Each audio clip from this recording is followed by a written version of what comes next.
హల్లెలూయా. అక్కడ ఏమంటున్నాడు? హెచ్చరించుకోమంటున్నాడు, బుద్ధి చెప్పుకోమంటున్నాడు. ఒకవేళ దారి తప్పిపోతున్నారేమో నీ సహోదరుడు, ఒకవేళ ఆ విశ్రాంతిని పొందుకోకుండా కోల్పోతాడేమో అన్న విషయాన్ని మనం గుర్తుపెట్టుకోవాలి.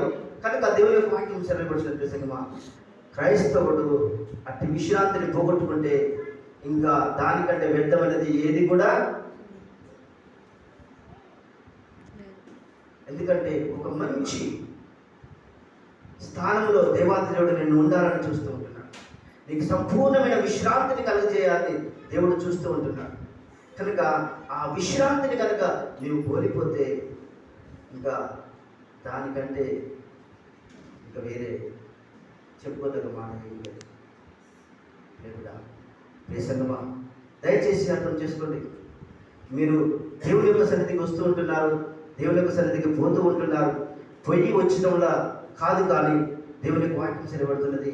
ఇదిగో ఈ విశ్రాంతి దినమును మనము పాటిస్తున్నప్పుడు భయభక్తులతో దేవుని యొక్క సన్నిధికి వెళ్ళాలి.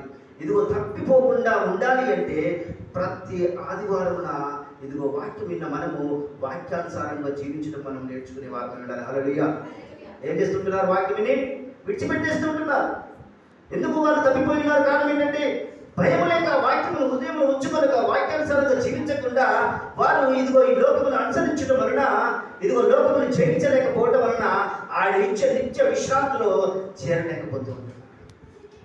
ప్రభువునందు నిద్రించుచున్నవారు ఆయన విశ్రాంతిలోని ప్రవేశించున్నారని మాట్లాడుతూ ఉంటారు కదా. అది భయభక్తులు లేకుండా ఇష్టానుసారంగా జీవించడం కూడా ఆయన విశ్రాంతిలోని చేరున్నారంట. ఎక్కడైతుందండి? దేవుని నమ్ముకోగానే విశ్రాంతికి వెళ్ళిపోతారా? నమ్ముకున్న తర్వాతకి పరిశుద్ధ గ్రంథము సెలవిస్తున్న ప్రతి మాట ప్రకారంగా జీవించిన వాడే నిజంగా నిద్రించిన వాడు. ఆ మాట ప్రకారం నిద్రించిన వాడే దేవుని యొక్క నిత్య విశ్రాంతిలోకి ప్రవేశిస్తాడు. హల్లెలూయా.